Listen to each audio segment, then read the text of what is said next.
Hello and welcome to episode 249 of Checkpoint Chat. I've forgotten how to do this, but my name is Alessandro Barbosa. I'm joined Matthew Figueroa. Same. I just realized that you see, look to your top left. Okay, not in real life. You see that little flashing block. The little flashing block? So look at the feed I'm giving to you on your webcam to your top left. So yeah. For video list of viewers, it's I can't point at it. I see nothing. I see nothing. Okay, well, I can see it. I'm going to make it go away quickly, so hang on. This might I thought affect. you were talking about the fact that you have sunlight in the background for a change. Oh, that. People okay, who saw it now know that it's gone. Now it's gone. Apologies for that. It's been a very long time since we've done this. How you doing? Good, and you? It's been you've traveled the world since we last recorded, I think. The whole world, man. Yeah, Phineas Fig over here. Went south, then back north. South. I mean, that counts. You crossed the equator twice. Did I go east or west? Just went south. It's all good.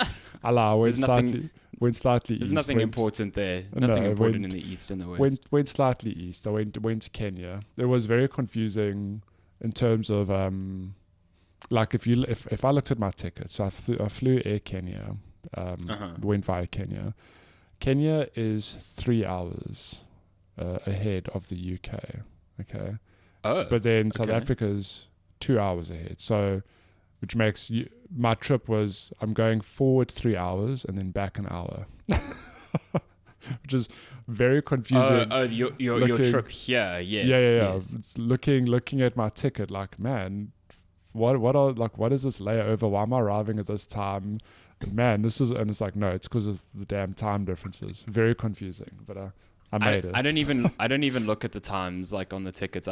When I book the ticket, I know I'm going to be at this place for like 5 hours as a layover, because trying to figure out the times, especially if you're traveling to like, I mean, you would know, like traveling to the States or something, it's impossible. Like, it's an absolute nightmare trying to figure out when you're going to land, what you're going to, so. Well, but that's cool. You were here for like 2 weeks. I was. I mean, I barely left. I was there in December. It's actually also true. It's actually funny.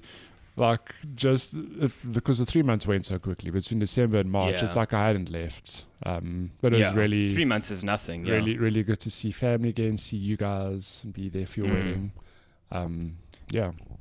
Nice to be. That was great. It was sunny SA because it was pretty chilly. Still in the UK. And I arrived, and it was like scorching hot here. Oh my God, it was so. It's actually cooled down considerably just this week. Like, it's been hot since you left was like 2 weeks ago, so it wasn't that long ago. But yeah, it's now finally getting a bit cold, which is super nice. I'm welcoming it. Nice. And I bet in like May when it's winter, I'm going to be like, where's the heat? Days are longer this side, which is great. Just good and bad. I hope you don't have a horrendous summer like you guys did last year, because I know the UK went through some shit in summer. I mean... And I understand your loft life, because I walk up one set of stairs and I feel the temperature go up by a few degrees. My God, so you going up 3 flights, I can only imagine. In winter, it is bliss, because you arrive, you're like, man, it's cold. You walk up like, when I was at you in November, it was delightful in your really, flat. really it was nice. so nice. And then fuck cold when we went outside, like so cold.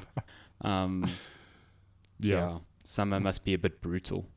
Yeah, well, we'll see. It's not meant to be brutal. It's meant to be temperate. Temperate, mild, drizzly. You're gonna test the limits of your baby PC's cooling again. It was the worst actually, because when I built my PC when I arrived, whatever, and then like I didn't really do anything on it for the first few weeks. But then sort of when I was playing Starfield, it's like, oh man, like I've got to really like take a look at this cooling, make sure it works. And I was busy monitoring it during like the hottest time ever. And I was like, guys, my PC's falling apart. It's too hot. Yeah, I've done something wrong. I've installed this liquid cooler incorrectly. Which, to be fair, was I knew I needed more circulation on the bottom because there was no fan pushing air from the bottom. Yes. But all that said, like I put the fan in like a week after the heat wave had passed. So I'm like, oh, things are fine. But I'm like, shit, what if it's back in summer and it's not fine? I think it'll be fine, but it was just the timing was bad. And I'm like, guys, this thing's actually melting. If the ambient temperature is like really, really high, like of course you're just going to have a bad time with that because it's just like sucking in hot air. But it seems to be good now. I remember when I visited you, you were like, oh yeah, this thing's like, it's totally fine. It's chilled. I think it's fine. We'll see like on the hottest of hot days what the thermals look like. But it's getting air. I mean, I'm not gonna really do. I can't do anything else at this stage. I just won't game. And you don't have a 4090 in there, so it's not like absolutely wrecking anything. Yeah. Yeah. Nice. But yeah. So how does it feel to be married? Yeah. It's weird. Like so many people ask me that. Even like just yesterday, they're like, "Oh, it's been like 2 weeks. How does it feel?" And I'm just like, "Yeah, it's like it's good. It's definitely good. It's good to have things like formalized and to be, formally like married to your partner." But Shani and I lived together for like 3 years. So from a day to day, it didn't feel any different. It was actually kind of weird the day after. We were just like, oh, so we just chilling now, I guess, No, but it's good. I mean, you had similar. You lived with Lenska prior to getting married, so yeah, I'm sure you felt similar. It was also funny for us because like we did the legal thing here in South Africa like a week before the party in Madeira. So it was like we're legally married, we live together, which we've done. And then we're gonna go have a party abroad, and like we got back like, this is still the same as it was before we left. It's kind of crazy. It's really great, and I definitely would advise people do it, put it that way. But yeah, I guess if you're living with your partner like previously, it doesn't feel immediately different. But I would not take the opposite and do the, everyone's circumstances are different, and tradition and religion come into play. But if I was given the choice, I would never choose to get married and then only move in, because I think that is a lot of stress on the two people involved to kind of like figure that out in the wake of just being married. So do prefer this method. 100%. It's because living with someone is very different to dating them. Yeah, absolutely. I think I do tend to think that by the time you're getting married, you should at least know the person well enough to think like you will probably be compatible when you move in together. But I think there's still teething issues, because especially if one person's got like a place and the other person is moving into that place. So now it's like one person's comfortable in that space and the other one's got to like make a space for themselves there. It's tricky. My good friend Marco, who you met at the wedding, who was a groomsman, he's getting married next week. They don't live together, hey? They don't live together, no. They very very staunch Catholic households. So I mean, she's come over, she's stayed over, stuff like that, but he's got a house that he owns and she's going to move into that house. So it's like, I think it's tough. And, I've spoken to both of them about it, and I think they're both completely aware that it will be an adjustment, which is good. I think if you go in thinking, oh God, this is going to be easy, then you're probably setting yourself up for a bit of failure there. But it's tough. I wouldn't, like, the one thing I wouldn't want to worry about immediately after a wedding is like, okay, I need to move. Like, that seems like like a bit much, you know what I mean? Wait, guest, before you go home, can you grab a cardboard box and stuff? Yeah, just grab a box. We need to move all this shit from one car to the other. Thank you. Trust me, there's pizza at the end of this tunnel. So other than that, it feels great. There's definitely a post-wedding high that you're on that feels really good. And now it's just about like figuring out what the next Life. 5, 10, 20 years are like. Yeah, exactly. Yeah, Well, like, actually, no. The immediate thing is figuring out where we're going on honeymoon. So that's I mean, that's a nice thing to figure out. It's true. But sometimes planning travel, or at least for me, it gives me anxiety because I'm like, I need to be sure that I'm making the right plans, you know? No, I get that. But yeah, it's funny the amount of time and effort that goes into a wedding day, and then it's done. You're like, huh? yeah. What now?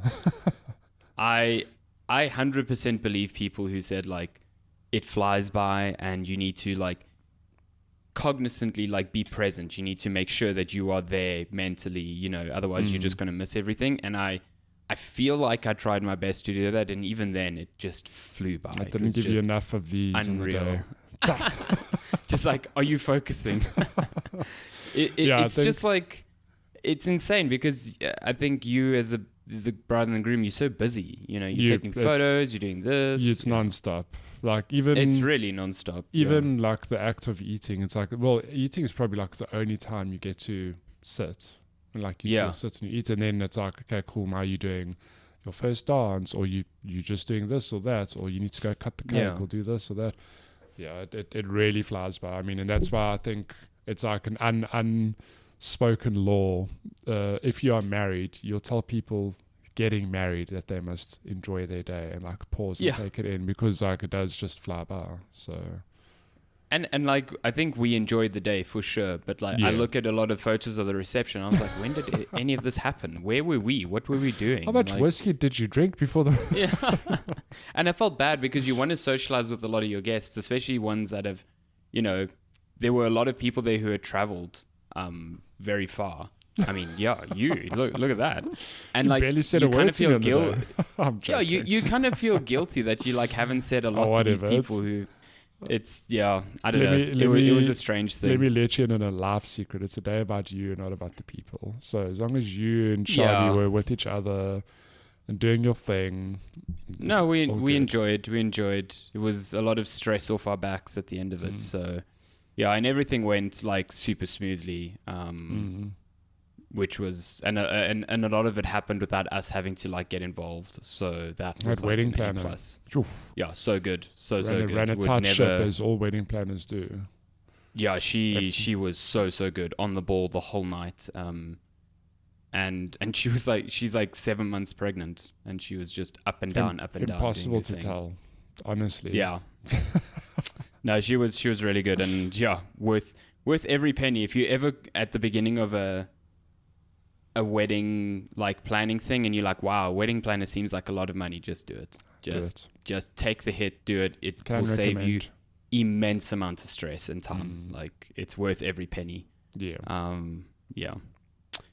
Anyway, we're both married now. We also both played some games. Are you wearing your ring? Time. It's actually in my car. I took it off. I took it off for the gym, and I forgot to put it back on. So I actually need to get it resized. It's too big, so I need that as well. No, it's funny because so we'll move off your wedding now, but it's just funny, like wearing a ring takes getting used to, but I still stand by it's the best fidget toy. Like I love my ring. Oh, dude, it's insane. Because I am a fidgeter, and having a ring on hand to just be like, yay. Oh yeah, I mean, I thought after a week I'd be like, oh, you know, I'm bored of playing on this thing now. It's just I know the whole day I'm taking it off, I'm putting it back. Like even in conversation, I'm just there like fiddling with it, like 100%. But me, just like you, when I'm home, it comes off. It goes on its little stand, and when I go out, I put it back on. It gets scratched very quickly. Oh yeah, which makes a ton of sense. It's on your hand, but like I was looking at mine and I polish it and it looks nice, but there's like scratches on there, and I'm like, cool. So every year I'm just gonna get it buffed. Yeah. Oh. I need to get mine. But it's nice. We've both got quite chunky rings. I mean, yours is incredibly chunky, given it's like 2. Yeah. But I really like the thickness of it because it feels like substantial. Feels really good. What material is yours again? Platinum. Nice. Yours is the same, isn't it? So it's got that weight. No. Yeah, it's heavy. Like but now it's weird. Like initially it felt very heavy. Now when I take it off, my hand feels super light. and Your finger abdominal muscles, little six pack. Oh, they're so strong right now. If I use my ring finger to Just press L2 on a controller, I'm just going to break it. Shit, calm down. Yeah. Those adaptive triggers on the PlayStation controller going to see flames. Not built for ring fingers. Good God. Video games. There's been quite there's actually been so many of them that we just haven't been able to keep up with. Like, if I have to think off the top of my head, I would like to play Dragon's Dogma. Haven't touched that yet. We got. I'm just like, where? Dragon's Dogma 2, where? Where would I play that? We got the Rise of the Ronin code, which we haven't even bothered redeeming because, like, there was something else. I mean, I still want to play Like a Dragon, but I don't have time for that. There was something else, and I'm forgetting it. There was like another big game this month. I don't know. There's just been so many. Helldivers, I want to play a lot more of. Man, democracy. But the thing that we've both been playing, you more so than me, because I've just been chipping away at it slowly, is Final Fantasy VII Rebirth, which came out literally a month ago today that we recorded. The day I left. Which is crazy to me. Crazy that it's been a month since all of that started. Oh, look at that. You're using the same sword as me. Nice. This game is gigantic in a way that I wasn't expecting. No. I knew it was going to be open world. I did not expect... I mean, I'm in the grasslands, Did you ever play Dragon Age Inquisition? No. Okay, so in Dragon Age Inquisition, there is a starting area, which is like... Because Dragon Age Inquisition is what I assume very similar in structure to Rebirth, in that you've got open world hubs, essentially. Okay. And once you move on from one, you can't come back to it. Okay. Or can, I don't know. So Inquisition was similar. So there was the very first open world hub was called the Hinterlands. And it became like a running joke that people refused to leave the Hinterlands because they just tried to like get everything and anything they could done there before moving on. So there were players who were spending like 40 hours in what was essentially the tutorial area. Oh, and that's like to me a failure in design, because the game should really be like, you should fucking move on from this. Like, you haven't even established the Inquisition, which is the namesake of this game. Like, sort of thing. But as soon as I entered the grasslands in Rebirth, I got immediate hinterland vibes. I was like, this is the beginning of the story, and there is so much to do here. It is. So I'm like, should I move on? Should I just focus on the main story? Should I do all these little markers on the map? What did you end up doing there? Because I'm a big Final Fantasy VII fan, being someone who played the original in its heyday, I want to do everything this game has to offer. Of course. I will play every mini game. I will do every side quest. I don't care how long it takes me. Like, I want to enjoy all of that. So I did everything in the grasslands. And at time of recording, I'm in the next area. So if you're watching the video feed, it's Junon.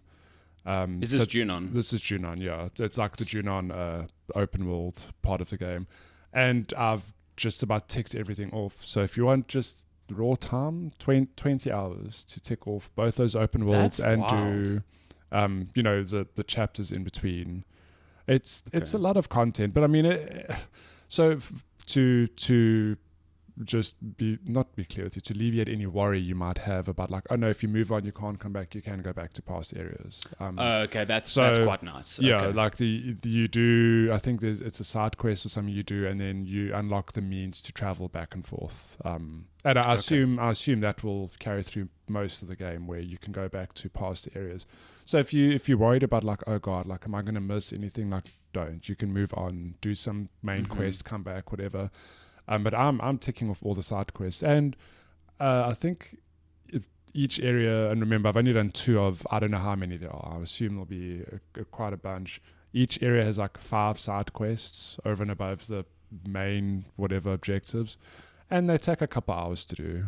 And yeah, it's I think, just to go back to what you started with, this game is massive, to the point where I think every 5 minutes, and I'm not even joking, I just say to myself, like, how's this game real? Because like Remake, we knew, okay, they did Midgar, but Midgar is like, it's one place, right? And even then they made it seem so much bigger than like the original Final Fantasy. But I think I speak for myself and many other fans who were like, yeah, but how does it translate to the open world? Like surely Midgar is like it's like a lucky break. It's a singular area. Obviously they're going to make it, you know, so detailed, whatever. But I found that from what I've played, that they just, I don't know how they've done it. This game is huge, and it feels like there's just so much life in, you know, every area you walk in. Calm is a good example. The opening town. The opening city. Yeah, it's oh fantastic. my God. Like in the base game, the original game, Calm is like, it's a town you pop into, and then you do that whole story beat where you see Cloud with Sephiroth back in Nibelheim, and you move on from Calm. Like that's it. It's honestly this like sleepy little town. In this game, the moment they let you walk around the town, I was just like, holy shit! It's like this huge sprawling city filled with people, and I'm like, if this is the first town, like. And lots of cool conversations between all the people you walk past. Yeah, and even I was just like, if this is the first town, and I know it's a small, sleepy town, like, what's it going to be like when I get to actual Junon, like, which is this massive city, Costa del Sol, like this beachside town, the Golden Saucer, which is like this entertainment resort. I'm like, I've heard a lot about Costa del Sol. I'm excited to get there. Yeah, but I'm just like thinking, I haven't seen anything, thank goodness, like spoilers, whatever. I'm just like, those I know are like bigger areas. How does that translate into Rebirth? And sorry to hog the mic, but we're even just you talking about the conversations, like I stand by what I've said with Remake, that these Final Fantasy games, they nail the feeling of a city being alive. I get it. Even though people say the same thing over and over again when you run past them, the fact that they're like literal dozens of people all doing their thing and like having conversations, it doesn't feel empty. Like the towns feel alive and bustling. And I'm like, I can't tell you many games other than like a Cyberpunk, for example, where it feels like, oh my God, like I'm in the city at the moment. It's unreal. I think it's even beyond like a Cyberpunk, because I remember when Cyberpunk was first being shown to press at E3, they made a really big deal about like, oh, every NPC has like a routine. They are living a life. They are, if you follow, like I distinctly remember this, they're like, if you follow an NPC throughout the day, you'll see them go about their day. And I'm like, that's nice. But when I eventually played the game, what I encountered was walking past a lot of very identical looking NPCs, because like the randomization on offer there was quite bad. But they were not talking, they were not interacting, they were just people that walked by. So Final Fantasy's approach of having less people around but denser feeling cities with people that are engaged in actual conversations about particular topics, it fleshes out the city around you. Like I know that Calm has the small district where people are selling lots of sweets, because that seems to be a thing that is popular to that town. I had a bit of a chuckle that one of the voice lines was like, 0-calorie sweets here, and I'm like, come on, is anyone in this world actually caring about like their calorie intake right now? Like, but it's like little moments like that that bring like a smile to your face, because they're just like interesting and you know, like memorable in many different ways. So yeah, I fully agree with you in that. I think that's where the strength was in Remake, especially when you got to what was the district? The casino district, or like the entertainment district and the entertainment district, yeah. Like when you got there, it was like so bustling and so cool. So the open world aspect of this is what's interesting to me, because it is like they have their own take on like the Ubisoft towers. You know what I mean? Like you unlock a tower and it shows points of interest around you.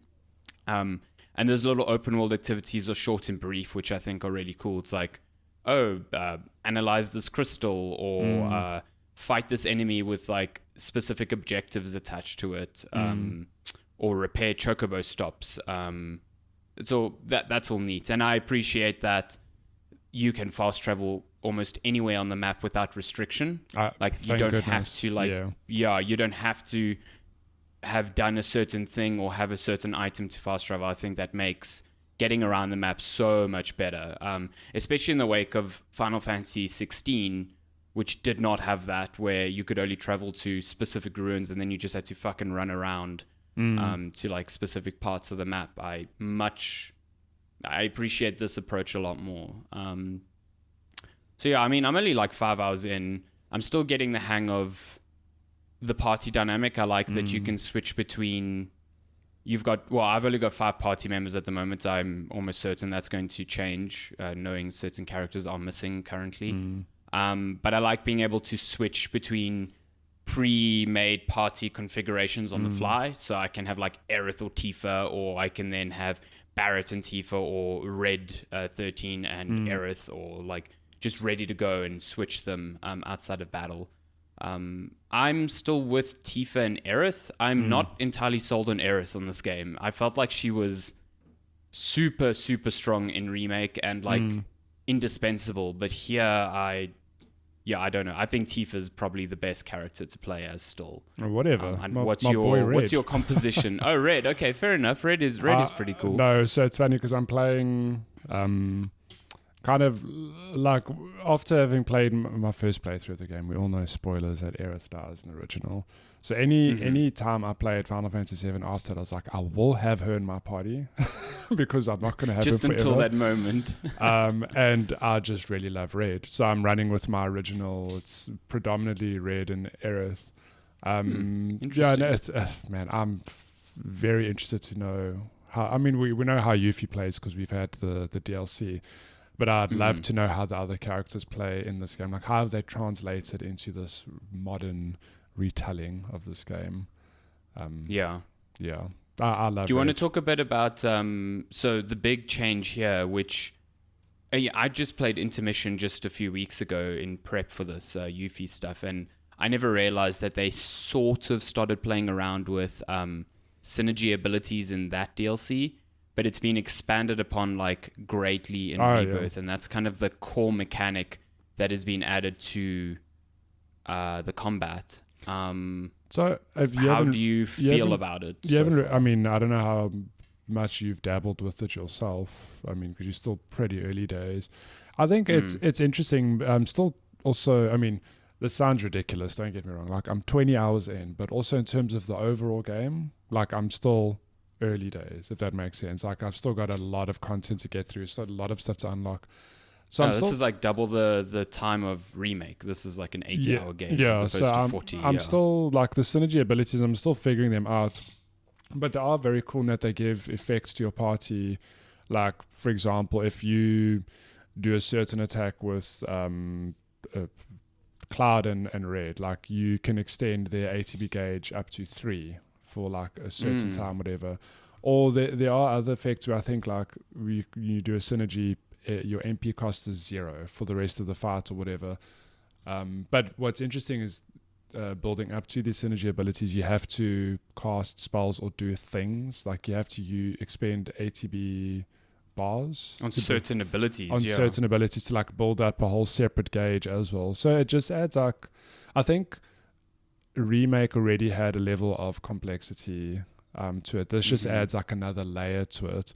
And it's interesting, I know I'm diverting a bit, but you mentioned the difficulty in the game, saying like it's a bit easy, which is fair. Like, I think I haven't really hit my head against the wall unless I've done like some of the summon fights maybe too early before I've analyzed. Yeah, those summon fights are brutal. But can I tell you where this game really shines, and I still don't know if I'm going to do it maybe one day, is if you play it in hard mode.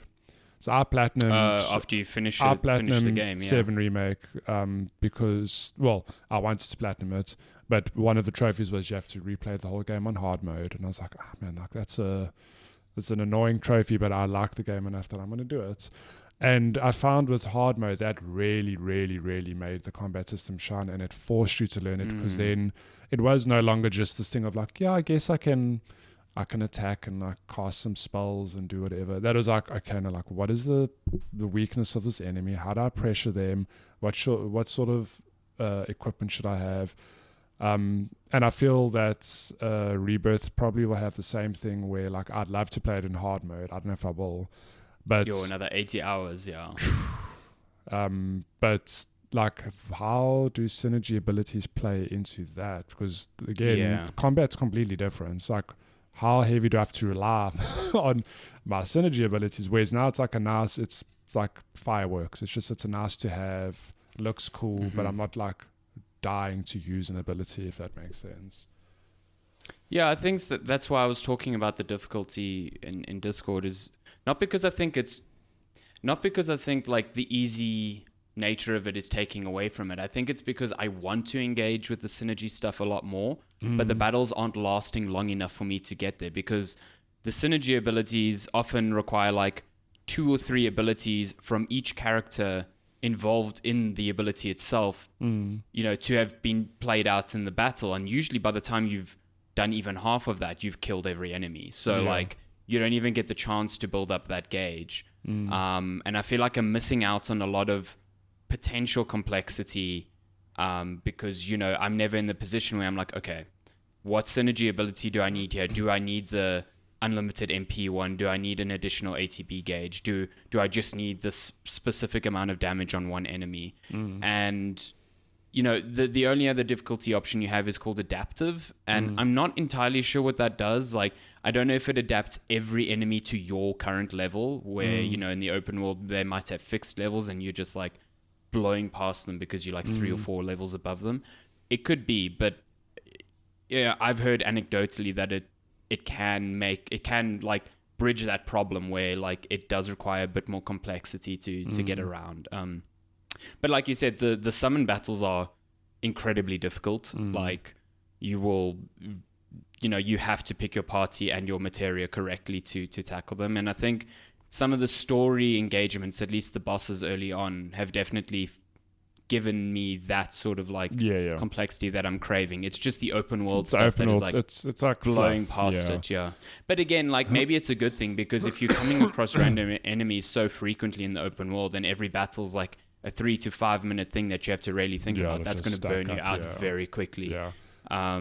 So maybe it's just a good balance. I also think it's early days for you, where I think maybe in terms of design, like, I don't know if I'm speaking rubbish, but maybe they've also intentionally made like the opening area just like a breeze, so people can wrap their heads around. Because, like, I mean, not to say that the next area is like particularly difficult or whatever, but I've had fights where it is like, okay, I need to at least have some sort of strategy, or look at what the enemy's weaknesses are, whatever, and I get to use I came across that yesterday in a small side quest with Kiri, we had to repair some like Mako tunnel or something. The enemy that popped up was this poisonous mushroom thing, and it fucking obliterated my party like in no time at all, because Cloud and Tifa needed to get close, and it just poisoned them into oblivion. So it's like, there's those instances where it's like, I've got to take a step back and actually think about things, which I appreciate. So again, I'm diverting the conversation. You in that area, you've done that side quest at like almost sandy area outside Midgar. People have said like, oh, there's a part there where they play Zach's theme. I'm like, where? Where? I haven't heard that. Is it that part, or is it the other side of Midgar? It's apparently there's like a part where, obviously where Zach does his last fight, whatever, and the music just changes, and I'm like, where? I'm dying to find where the spot is. Is it on the other side of the map? I just haven't got there yet, or is it on this side? Yeah, I need to go find that now, because I have no idea where that is. Or at least I didn't realize if it had played. So like, I mean, spoilers for remake or intermission, I guess, but he's out there. He's doing something. He's the first person you control in the game, very briefly. Yeah, quite literally. I was like, what is going on here? That was interesting to me. I was like, wow, okay, they're really leaning into this angle now. Yeah, I know. It's going to be very interesting within the context of the game's like first chapter of like Cloud recalling what happened in Nibelheim. And Tifa's comment on that at the end. I was just like, oh, really? Interesting. Yeah. I do really, really love the interplay between Tifa and Aerith in this game so That's far. Great. They are so cool together. They just like I think absolute best friends, and just I love just it. the It's synergy so across. I mean, again, it's funny and it's exciting because we both early days, right? And then again, 20 hours. It sounds ridiculous, but that's early days in the overall story, and like you really see these moments of the party just having these moments, like Tifa and Aerith at the beginning, 100%. But like I'm also starting to see like play between Barrett and Red 13. I'm like, yes, bring on all the other party members. I want to see how they all engage with each other. I actually like Barrett a lot in this game because he's like great. He's in the first game he's very hardened and very, you know, like he's got a purpose and he's got a goal and nothing is going to dissuade him from that. But here he's like, I think his belief has been shaken a little bit by what happened in Midgard, but he's still very dedicated to the job at hand. And I don't know, it's just like a bit of looseness about him that's really fun. I was asking Shani the other day because she was watching me play and because she's walked into the room twice now, and both times, the first time she was like, what is this? And I was like, Final Fantasy VII. And she's like watching it. I think I was in Calm then, and I made a silly joke. I was like, do you think this man with these noodle arms could pick up this sword? And I was referring to Cloud. And she was like, absolutely not. She was 100% like, not. Probably most humans in the world could not lift that sword. No. I was like, yeah, that's probably fair. So then yesterday I'm playing again and I'm riding around this fucking barren wasteland on a chocobo, and she looks at it. She's like, what game is this? And I was like, it's still Final Fantasy. She's like, what do you mean? I'm like, yeah, I know, it's quite different. And then I showed her Red on the chocobo. She's like, that's stupid. And I was like, yeah, it is pretty stupid. It's phenomenal. I love it. I was listening to the Kind of Funny review of this game yesterday because I just missed it.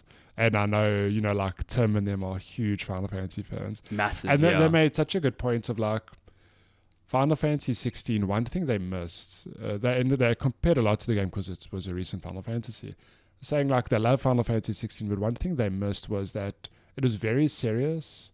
It was like no room for jokes really, where it's like, no, we are the Game of Thrones of Final Fantasies, we're super serious, this is some real shit. Whereas Final Fantasy 7 and a lot of other Final Fantasies, there is an element of like, the world's going to end, but also we are going to have some ridiculous funny shit happen. And I feel that this game they lean into that. I mean, Red riding a chocobo is like, it's just the funniest thing on earth. It really is. I can just imagine that the meeting that happened, we're like, cool, we're going to like talk about riding chocobos, and somebody put up their hand like, so can we have Red riding a chocobo? Like, can we show this? Are we going to show all the party members? And if we are, can we show Red riding a chocobo? And it's funny is that so funny. I know there are other moments coming up in the game where like Red is doing things when originally like it's silly. I'm like, but how will they show that in this game? I cannot wait. No, but you're right. There is a sense of levity in this game that's like welcomed, and it's not. I don't think it's forced or put into any, you know, situation where it's not meant to be. Like, I think in Calm, when Shinra decides to like invade, and that's like the first moment where you actually get to see the grasslands for the first time. It's like your introduction to the open world. You're up in the clock tower with Aerith, and you see this shit unfolding. So you run down and you meet up with the rest of the party, and Barrett's like, where were you guys? And Aerith's like, we were on a date. And Tifa's like, what the fuck? Yeah. And it's like, guys, do you realize what's happening around you? Like, just calm down. Like, it's so good. That's great. It's so good. It. Yeah. I did ask Shani how she thinks Barrett sleeps with a gun on his hand. And she made a good point. She's like, can't he take it off? And I'm like, I don't know. I have never seen him take it off. I think he must be able to take it off because when he was sleeping in Calm, he was sleeping in a chair with it on. Listen, rest my case. We can get in the weeds of this game, but the fact that nobody gets under the covers for starters, gets unchanged. Yeah, no, that's insanity. Shower, like nothing. Everyone's they're just getting into bed with their outdoor clothes. Yeah, I'm just climbing into bed and they like climb onto the bed. Cloud sleeps with his boots on. It's ridiculous. What a mad lad. Absolute mad lad. My God. I think lastly, the one thing I want to say is Queen's Blood fucking 100%. Rules. I was just going to say. What a game. So yeah, but one thing, some people, this has been like either a solid point or a sore point for people is that the number of mini games in Final Fantasy VII Rebirth. There's a lot. There's a lot, and apart from it's not really a mini game. Apart from the moving the vacuum cleaner around, which can go down a hole, I haven't had any issues with any of the mini games. Like, I've loved them, and Queen's Blood, I think, is probably like the first big one people encounter, and it's a through line throughout the rest of the game, because you will find other people to play Queen's Blood. And in true Final Fantasy fashion, it is a really, really good card game. It's solid, super simple, like really easy to understand. Because my thing is short always, as well, I think. Yeah, my thing is almost like, do I really want to learn like another game and the complexities? And then you play a game like, it's actually like, it's really simple to understand. And as you keep playing harder opponents and you start unlocking more cards then you're like, oh, okay, like, holy shit, this game's got depth. And I mean, again, early days, I haven't unlocked that many cards, but I'm already seeing like, holy shit, there are some things you can do in this game, and it's wild. It's really good. No, there's like early game strats that are like so useful already. Sorry, there's a catcher. And like even the early cards like start exposing some of that complexity, like, oh, okay, this card can claim these 2 blocks, but it's also going to empower this block like on the other end of the board. But you've got to be careful because that empowers enemies too, so like you can't get reckless with that sort of thing. It's super, super good. It's a nice to and fro of like lane control, but also like space control. Like you need to use your cards wisely to not give your opponent opportunity to move, but also ensure that you have enough points within a lane to win that lane. And I think it's incredibly smart. Like the best sorts of games, like especially board games, this is essentially a board card game, like are ones that, like you said, are super simple to understand, but just have loads of mechanical depth within those limited moves. And I think Queen's Blood nails that. I mean, they've already said they're looking at the possibility of bringing it out as like a standalone game, and I would jump up all. Oh my God. Yeah, like Gwent became its own game eventually, but I never really got into Gwent when I played The Witcher because I found the matches took too long. This one is a complete opposite. Every time I see that marker on the map, I'm like going to play Queen's Blood. Yeah, I'm so into it. Like there's a side quest I'm pursuing now, but I lost Queen's Blood card, and I'm just like in it. I'm so into that quest. Yeah, it's a good game. Good game, which we'll probably spend the next 3 years talking about because it's going to take at this rate, a long time. At this rate, this is going to be. I mean, I played Final Fantasy 16 for like 3 months, so it's going to be similar. It's going to be similar. Nice.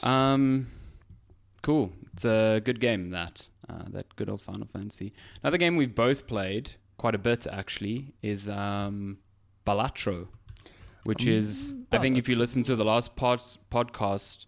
We didn't even know this game existed. Oh my God. Last podcast was a lifetime ago. No, I'm pretty certain we had not started playing this game. No, I don't think it kind of like, it caught a lot of popularity during the Steam Next Fest, like the demo thing. Like people played the demo and they were like, oh, there is something here. Yeah. And then it came out like 2 weeks later and it was like, yeah, this game is just fucking incredible. So if you don't know, Balatro is a sort of...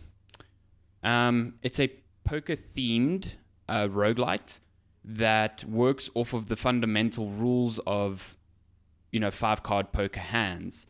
But it is essentially a very light deck builder / very hardcore roguelite that really bends the rules of what poker and card games can be by virtue of, random modifiers and multipliers and effect cards and this and that are...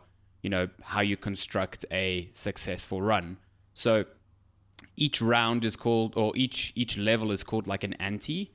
And within an ante, you have a small blind, a big blind, and then a boss. And for each of those, you need to achieve a particular score by playing a set number of hands. You have a specific number of hands that you can play, and then a specific number of discards you can play, where you can like basically mulligan cards from your hand and get new ones.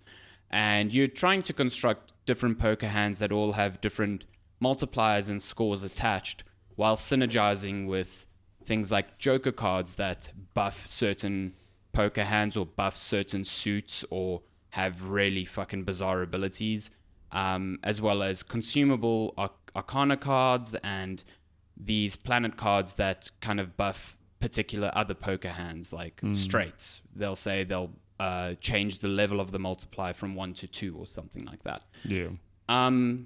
It is one of the most addictive card games I've ever played in my life. 100%. I love poker, but I don't think you need to love or even understand poker to really play this game. Like, I've heard a lot of people being like, when they actually divorced their brain from the idea of this is a poker game and associated it more with just a card roguelike, that's when they really started unlocking how this game functions. Yeah.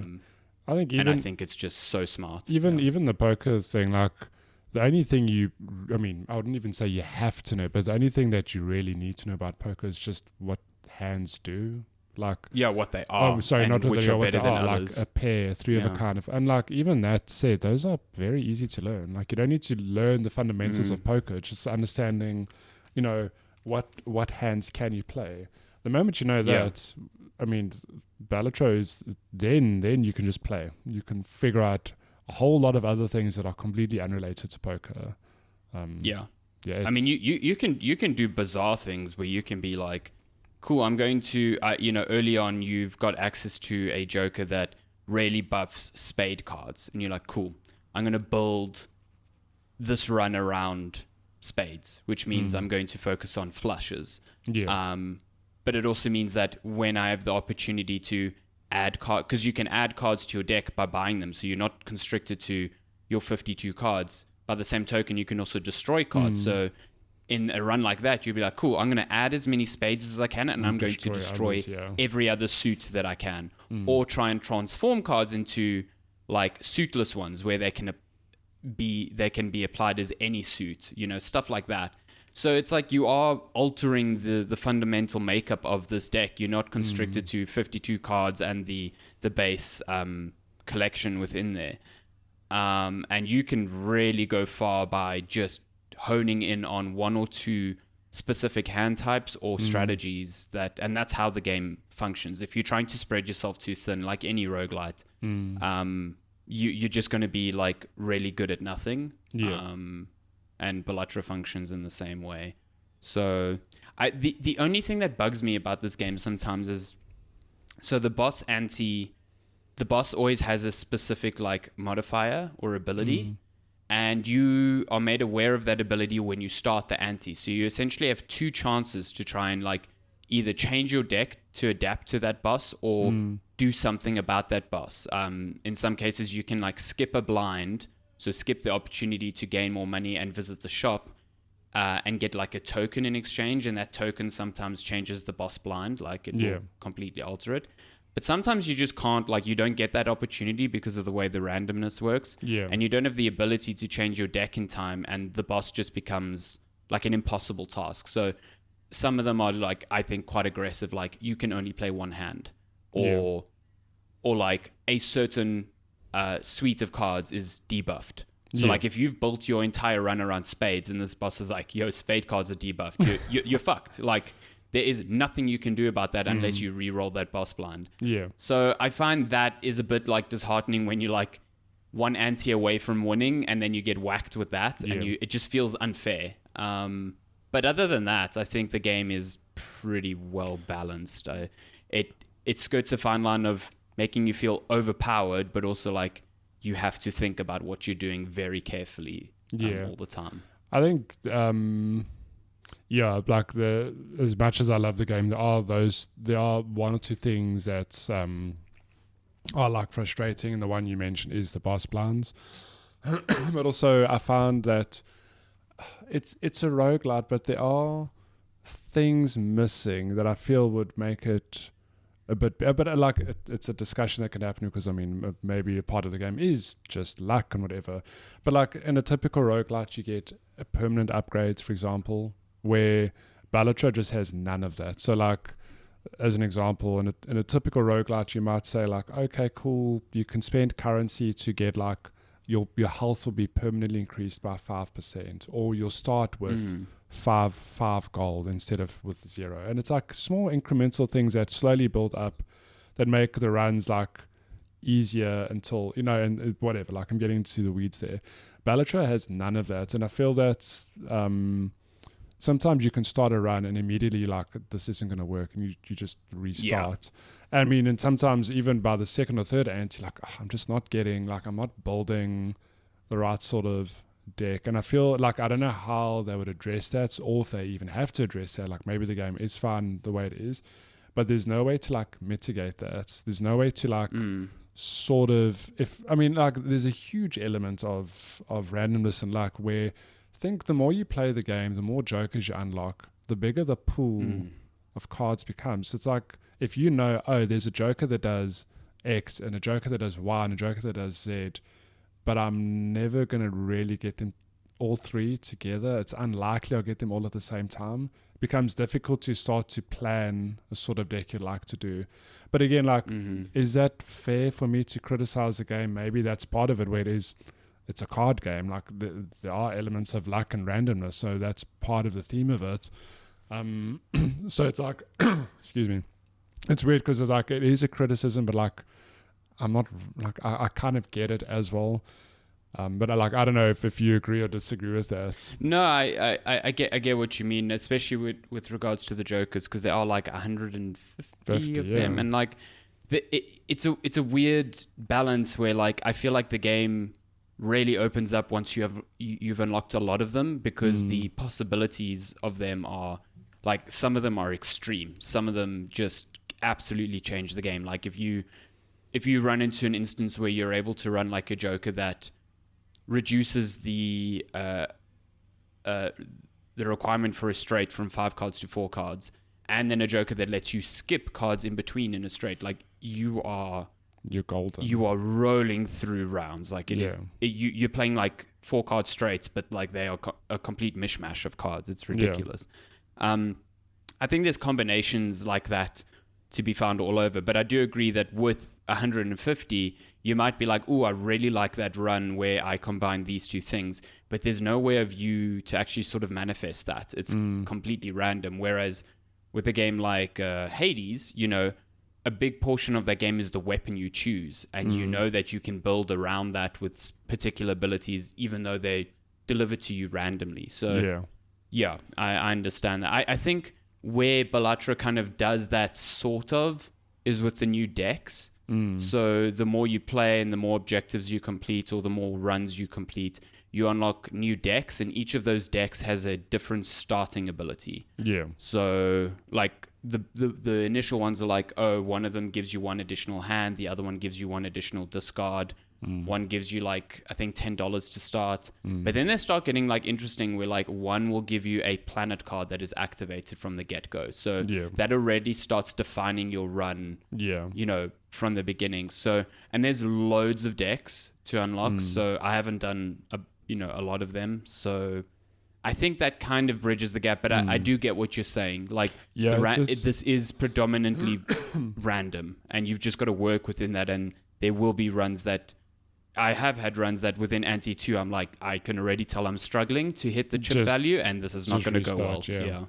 Yeah. That said, I've had like really once in a blue moon where I've had jokers and cards, and I'm like, oh, this isn't really the run I wanted to have, and I don't know if it's going to work.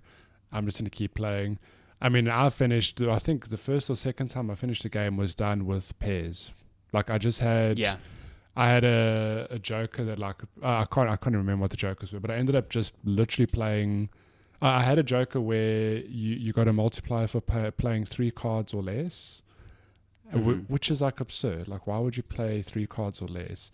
And I had like jokers that buffed pairs, and I just ran with it. Like, that was just a happy, that's a good combo. A happy accident where I had this winning run with like 2 or 3 jokers that I just stumbled upon.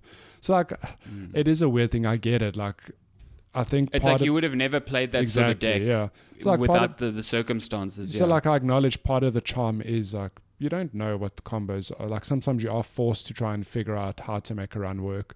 And again, like, I don't know what the answer is. I feel like there could be but you're right. Maybe the decks themselves are the determining factor, or like the way you sort of mitigate that.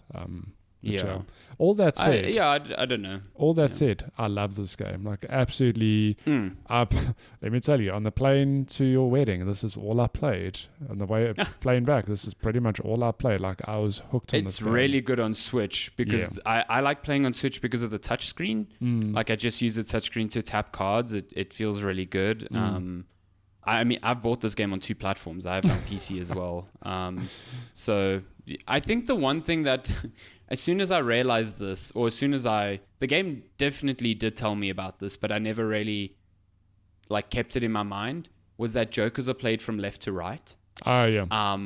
And when you combine that knowledge with, there is a difference between adding to your multiplier and multiplying your multiplier. Yeah, big so difference. like, if you have a bunch of cards that add to the multiplier, they need to be on the left. Yeah. Because then when you hit a joker that multiplies your multiplier, it's a much bigger number that it's multiplying by. And I never differentiated between those two. So I think I had a mishmash of adding and multiplying, and I was never really optimizing that in a way. And once I did that, oh my God, like, runs became a completely different ball game from there. So yeah, keep that in mind if you're playing. It's a very subtle but very important difference between the two. It's a good game. Game's good. Game's good. I really enjoy it. It's also just cheap. It's like $120. Super cheap. Yeah.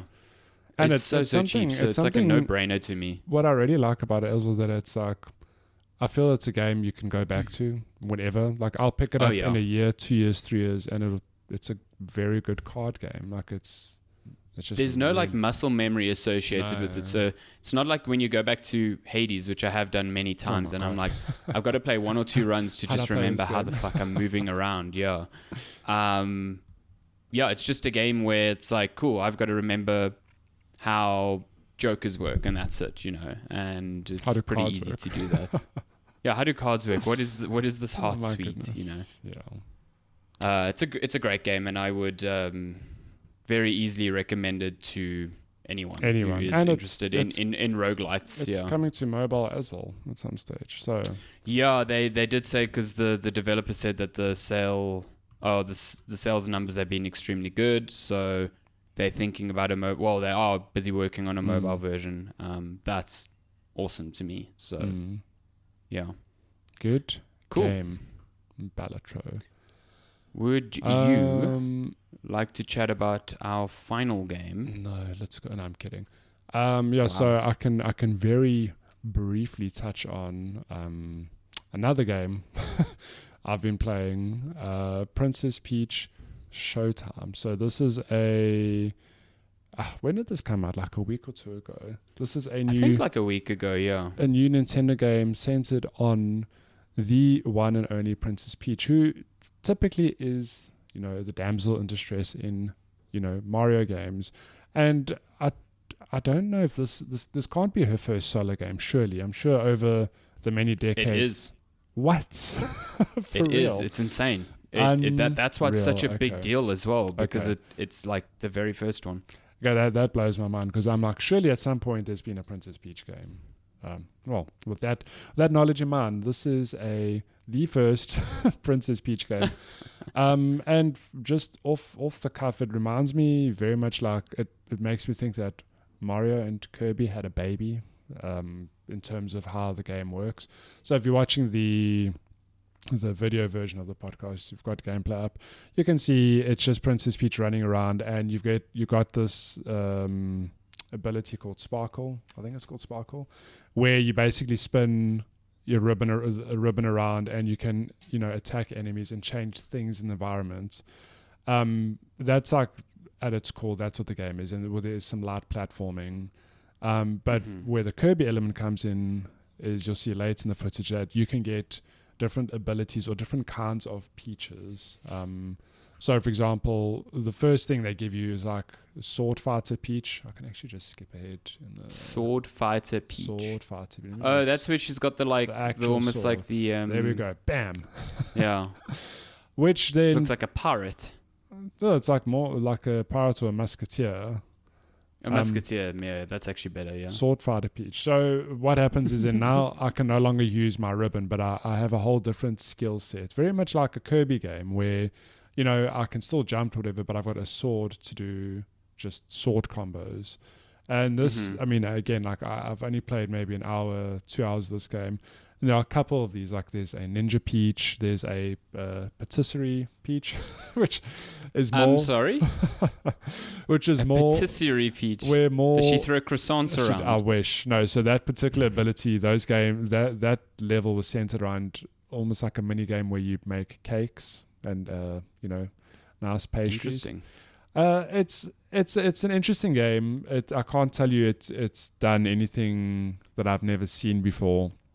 It's not necessarily a bad thing, but again, like I'm still early days. I can't really comment on. I don't know how long it is. I don't know how often do I get to use Sword Fighter Peach. Is it this one time? Is it 2 or 3 times? Like I don't actually know. But it is a cool little platformer, and I'm very keen to keep playing. And I'm sorry that I can't really talk too much about it yet. I just haven't had the chance to really sink my teeth into it. How dare you? How dare I? Yeah, it's cool. I think I've seen a lot of comparisons to, the Kirby games because I think it is targeting that sort of demographic. It's kind of breezy and easygoing and very simple to understand. And so, yeah, I think if you're coming in, you're looking for like the complexity of a Mario Odyssey, you're not going to get that. No.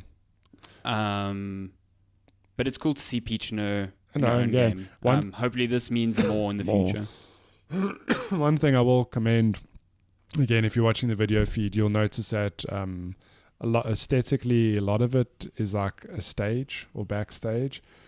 Like she's performing. So yeah, like the whole premise is that, you, Peach and Toads have gone to watch a show and like bad people, naughty people have taken over the production. So you need to save the production? Yeah, you're basically saving the production by like playing through the productions. So why I find that very interesting is that it just aesthetically it makes for some cool stage design, like literally, no pun intended. It's like you'll see, it's almost like there's flair with a lot of this, like almost like it is a production where, like you're watching the footage now, there's a spotlight on Peach, there's like red curtains at the back, and it leads into interesting transitions and just effects that are very unique to this game. That's pretty cool. It does look neat. Like, I like the little smoke effect on the stage and the spotlight, like you said. It's quite distinct. So that's cool.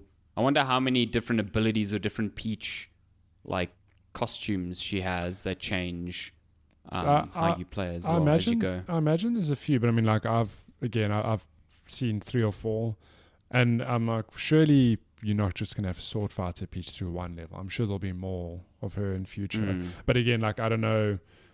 To how deep do we go? Do we go to Kirby levels of like, oh my god, there are 20 different Kirbys in this game, there's 20 different Peaches in this game, or is it like just 6 abilities and that's that? Which is not a bad thing. It's just I don't definitely know. Won't be on the scale of like a Mario Wonder where there's like a billion Wonder But it's abilities. Funny when I started playing this game, I immediately thought of Wonder because I'm like, oh my god, like am I going to get a unique ability every level? Because that'd be very cool, but I don't think it's to that degree. But it's a cool Switch game, and I'm very keen to keep playing more. So I will report back at a future stage. Cool. I think that's it. I don't think there's anything else we've been playing. I mean, like I said, there's a lot we still have to get to. But as far as I know, like from April now, it's kind of slowing down a bit. Like the release schedule in April is definitely like much lower than this past. What, you're not excited for Stellar Blade? I mean, the previews got me interested at the very least, and they're like, "This is more like Sekiro," and I was like, "Tell me more." Say less, but tell me more. I think you're right. Maybe we're out of the beginning of year rush. Yeah. Not to say now that it's like sort of waiting till June. Yeah. Oh my god, June. Give me that Elden Ring DLC. My god. I actually saw it on PlayStation yesterday on the PSN store. It's like only $700. It's like, yes, the DLC. I will do that. Yeah, I'll goodness. gladly do that. The funny thing is, I didn't play on PlayStation. I played on Xbox. Oh. So we're going to have to buy the DLC individually. How did that happen? No, well, because I've got it on PlayStation, which means you've got it on PlayStation, which means the DLC will work. Surely? True, but I don't have a playthrough on PlayStation. Oh, you got to play the game again, though. That's with all this enormous amount of time do a that I speed just run. have. Just go to the bosses. Jesus. It'll take you like 20 hours. I need to actually double check because I do recall playing it on Xbox, but I'm not entirely sure why I chose that or how that ended up happening. Because we got sure we got a review code. I must have just purchased it on Xbox. No, you know what I think happened is I think we didn't get a review code on launch, so we might have bought it on PlayStation, and then like the following Monday or Tuesday, then I think we got a review code on Xbox. On Xbox, that might have been or we might have only got it on Xbox, and then considering you don't have one, we were probably like, okay, we'll just go half on the PlayStation version. Yeah, it was probably something like that. And I probably ended up playing on Xbox because at the time, I remember it ran better on Xbox in its performance mode. So I was like, well, I'm just going to do that then. I also played Sekiro on Xbox, so I'm just used to that control scheme on Xbox, you know. No, you didn't play Sekiro on Xbox, and I know you didn't. Yes, I did. You played it on PlayStation. 100%. You played on PlayStation because you borrowed my copy of Sekiro. 100%. Oh, yeah, you're right. You are right. I think I still have it. Yeah, I'll give it back. No, I don't know. No, you're right. I did play it on PlayStation. You are correct. Yeah. Hilarious. That game is good. I should go play that again. What a game. All the time we have. I am sorely tempted to do another Elden Ring playthrough. Just very quick, like literally run from A to Z. Just do another Bloodborne one instead. It's only 9 hours according to you. Hey, I did it. It was 10 or so hours. I played Bloodborne A to Z. It's kind of nuts that you can do that to that game, because you definitely cannot do that to their later games. Like Dark Souls 3, you can't do that. I'm almost sure. I mean, maybe Elden Ring, you definitely can't. You played Bloodborne in a standard way. You weren't like exploiting it, is what I mean. Oh, no, but Elden Ring, I'm telling you, because you've played the game, you know exactly where to go, and you do get enough experience from bosses, I think you could arguably get through it in like 10, 15 hours. No fancy tricks, nothing. Just you doing your thing. Maybe. Yeah. Maybe now, but I also haven't played it in a long time, so like remembering what I was doing. You'll cry. Yeah, maybe. It's been like 2 years almost, so yeah. Good game, that. Good game. Really good game. But that has been episode 249 of Checkpoint Chat. I genuinely can't tell you when the next one of this will be, but given that things are easing up in terms of like personal life, maybe we'll try to get more on a regular schedule once again. Regular schedule, yeah. But we'll keep you updated on that. I mean, I'm quite enjoying these ones where we get to chat about a lot of games in a lot more depth. Rather than like just trying to fit something in every single week. So, and I hope you are enjoying that too as a listener, because I think it's more beneficial in that way. I think, just to echo what you're saying, I don't know when the next episode will be, but I think at least for the foreseeable future, we are going to sort of record when there's stuff to talk about. Like, yes. For example, I don't know if there'll be an episode next week because we would have probably just played a bit more Final Fantasy. And it's like, well, we're going to talk about it every week for the next 5 weeks. We used to once upon a time. Maybe not. We'll discuss, but we'll keep you posted on socials. Apologies for the long drought of episodes. We were too busy getting married, and last weekend was my wedding anniversary. That's why we didn't record. Yeah, we're doing insane. 5 years. Doing some just cannot stuff. Believe it's been 5 years. Like, what is time? My goodness. Yeah, what is time, hey? Yeah. Crazy. And now we're going to go have a nice long weekend because we're recording on Good Friday, which I don't think we actually mentioned all. Good Friday. It's a Good Friday. Yeah, it is. It is a Good Friday. You'll hear this on... Easter is there a name for the Monday? Easter Monday? I don't know. Day of Good Hope? There is a name for it. I can't think what it... Day of Goodwill? I don't know. The day after Jesus came... He unalived himself or alived himself. Oh my God. Unalived himself. What is it? Easter Monday. I think that's what it's like colloquially called. But there's an actual name for it. I don't know. It's I don't know. Boxing Day. Jesus' Boxing Day. Oh my God.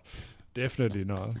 Whatever. Easter Monday. Man woke up and was like, man, I want to go box. Yeah, that's definitely what they said there 100%. in that book. Before I piss anyone else off, yeah, hope you had a good Easter weekend. Hope it was safe. And we'll be back relatively soonish, I rate. We'll just keep an eye on social media and we'll have other games to talk about for sure. Yes. Until then, thank you so much for listening. We'll see you then. Goodbye.